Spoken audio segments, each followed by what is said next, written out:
Day 1 of rock candy growing. On day 1 of our experiment, we created a supersaturated solution by boiling 1 cup of water and dissolving 3 cups of sugar into it. We were able to do this because the temperature of the water increased, which allowed its solubility to increase, which allowed it to dissolve all of the sugar we added. Since we are dissolving more sugar into the water than what can normally be added at room temperature, we created a supersaturated solution. While the sugar was dissolving into the water, we coated chopsticks with water and then sprinkled sugar on the top of the wet chopstick. This created what's called seed crystals. This is important because it attracts sugar molecules released by the solution over time, creating a larger crystal structure that will build and build as more time passes on.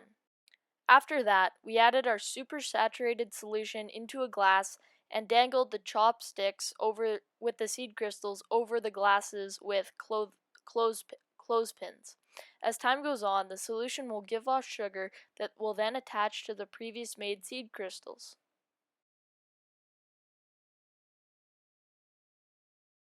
On day 2 of our experiment, we could see the development of some of the crystals on the top of the glass.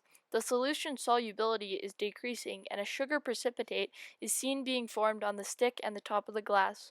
Our supersaturated solution is decreasing in temperature and with it, so is its solubility point.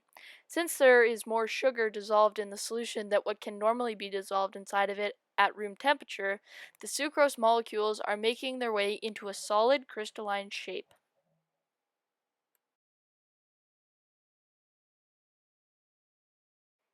On day 3, there was more evidence of crystallization, as we can see more and more of the sugar crystallizing on the stick we had previously covered with water and sugar.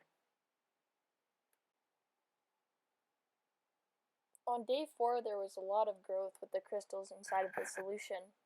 This showed that the solubility point had come almost all the way back down to room temperature, and more of the sugar inside of the solution was being given off and making its way onto the stick.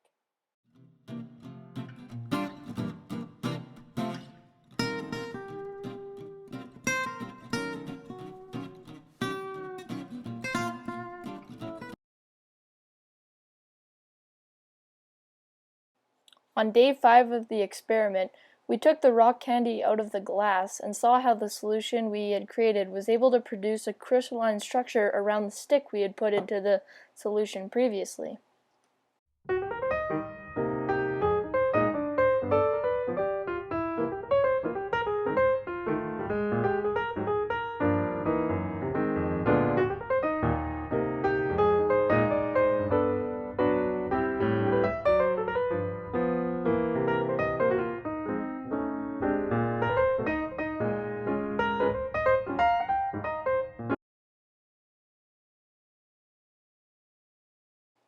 In our experiment, we dissolved 3 cups of white sugar into 1 cup of boiling water.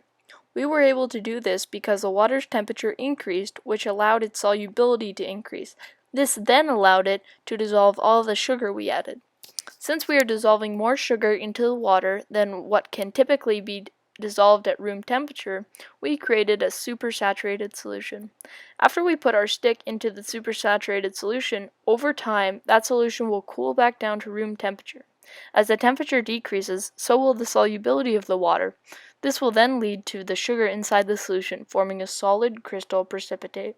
With time, this will then lead to a larger crystal precipitate forming around the stick we earlier put into the solution.